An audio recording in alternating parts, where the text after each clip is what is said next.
तो साथियों नमस्कार। आज आप मेरे साथ रसायन का प्रश्न क्रमांक ये वाला करने वाले हैं। साथियों देखिए, ये क्या है, अध्याय 2 की डेरिवेशन में से एक है। उनमें से इस वाले प्रश्न में क्या है ना, इसमें सिद्ध करना है। सिद्ध कीजिए कि किसी प्रथम कोटि अभिक्रिया के 75% पूर्ण होने में लगने वाला समय उसके अर्ध आयु काल का 2 गुना होता है। यानी T75 बराबर में 2 में T½ ठीक है ना मेरे साथियों। ये सिद्ध करना है अपन को। देखिए साथियों, तो अपन ना इसको 2 स्टेप में सिद्ध करेंगे। इसमें 3 समीकरण बनेंगे। जरा देख के चलिएगा कौन कौन से समीकरण बनेंगे। देखिए, अपन सबसे पहले लिखते हैं, माना कोई प्रथम कोटि अभिक्रिया। देखिए साथियों, इसमें क्या है ना, पहले अपन अभिक्रिया की 3 स्टेप होंगी। देखिए, पहले जब अभिक्रिया शून्य होती है तो क्या होता है। देखिए, जब अभिकारक, देखिए जब समय 0 होता है तो अभिकारक तो 100% होता है। मतलब जो अब जैसे मान के चलिए अपन को गेहूं से आटा निकालना है, तो गेहूं अभी अपन ने कुछ नहीं किया तो गेहूं 100% ही है। मतलब गेहूं जितना है उतना ही है। लेकिन उत्पाद क्या होगा, उत्पाद 0 होता है। ठीक है ना मेरे साथी। अब देखिए, जब समय 50% हो जाता है, मतलब T½ हो जाता है, तब क्या होता है, अभिकारक 50% होता है। देखिए, अभिकारक भी 50% होता है और उत्पाद भी 50% होता है। वो कौन सी स्थिति होती है, जब आधा आधा समय हो जाता है।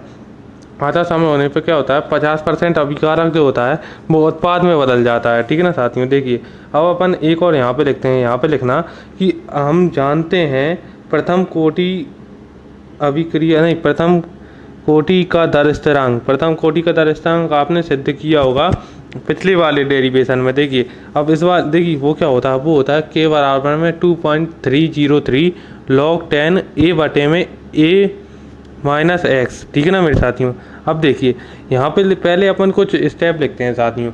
यहाँ पे लिखेंगे कि जब अभिक्रिया 50% पूर्ण होती है तब T का मान कितना होता है साथियों, T½ हो जाता है। और A का मान कितना होता है साथियों, 50 हो जाता नहीं, A माइनस में X का मान कितना होता है, 50 होता है। और A का मान कितना होता है साथियों, A का मान कितना होता है साथियों, ध्यान देना जरा। A का मान होता है 100 है ना, A का मान होता है 100। मतलब देख, अभिकार एक अपन ने यहाँ पे A माइनस का मान नहीं मांगा, सिर्फ A का मान मांगा है साथियों। यहाँ पर A का मान कितना है, A मतलब होता है अभिकारक। और अभिकारक अपना कितना है साथियों, अभिकारक तो पूरा का पूरा है, चाहे कितना ही ले लो। अपन ने A का मान अकेला मांगा, तो A का मान होता है अभिकारक का मान, वो है 100। ठीक है ना मेरे साथियों। जरा रुकना है 1 सेकंड। क्या करते हैं, देखिए मैंने इनमें मान पुट कर दी। देखिए, A का मान कितना है साथियों, 100 है ना, तो मैंने यहाँ पे 100 लिख दिया। और A माइनस एक्स का मान कितना है साथियों, यहाँ पे ब्रैकेट लगा दीजिएगा। A माइनस एक्स का मान कितना है, 50, तो मैंने यहाँ पे 50 लिख दिया। फिर मेरे साथियों जरा आप ध्यान से देखना, इसके बटे में T आएगा। सॉरी, मैंने एक गलती हो गई, इसके बटे में ना T आता है, T। ये देखिए, ये मैंने साइड में लिखा। देखिए, 50 से 100 कितने बार में कटे साथियों, 2 बार में कटे। और log 2 का मान पता है आपको कितना होता है, log 2 का मान होता है 0.3010। ठीक है ना साथियों, ये log का मान होगा। फिर अपन क्या करते हैं, इसको समीकरण 1 मान लेते हैं जो अपने पास है। देखिए साथियों, ये क्या है, ये एक इस तरह की है कि अपन ने 10 किलो गेहूँ है, तो अपन ने 5 किलो आटा, 5 किलो गेहूँ पिस गए, उनमें से क्या बचा, 5 किलो आटा बन गया, तो ये उत्पाद हो गए 5 किलो अपने पास अभिकारक बचा। पर देखिए, अपन को एक और स्टॉप लिखनी पड़ेगी मेरे साथियों। देखिए, अब इसमें करना क्या है, देखिए अपन के पास तीसरी स्टेप आ गई। और जो लास्ट स्टेप है, मैंने क्या कहा था, अपन ने इसमें 3 समीकरण बनेंगे, उनमें से 2 समीकरण बन चुके हैं, अब तीसरा बनाना है। देखिए साथियों, अब यहाँ पे लिखना, जब अभिक्रिया 75% पूर्ण होती है तब। देखिए, तब मतलब अभिकारक कितना बचता है, 25%। देखिए साथियों, आप तो इतना भी दिमाग लगा सकते हैं कि अभिकारक कितना है, 100% है। अभी उनमें से 75% बन गया, उत्पाद बन गया, तो कितना बचा, 25% बचा अपना। यहाँ पे A माइनस में X कितना बचेगा, 25 बचेगा।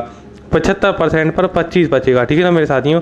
और उत्पाद कितना होगा अपने पास, उत्पाद होगा 75 ही होगा। देखिए साथियों, अब मैं आपको एक जानकारी की बात बताऊं कि अपना जो ऊपर का मान है ना, देखिए चलो देखते हैं कुल अभिकारी। देखिए, अपन ने A माइनस में से A बटे में A माइनस एक्स को काटा, तो यहाँ पे 4 आया साथियों। इस 4 को ना अपन ऐसे, देखिए log 4 को ना अपन इस तरह से लिख सकते हैं, log 2 पे घात 2। तो देखिए साथियों, आपने एक फॉर्मूला पढ़ा होगा, अगर नहीं पढ़ा तो मैं बता देता हूँ। log m पे घात n बराबर में होता है n log m।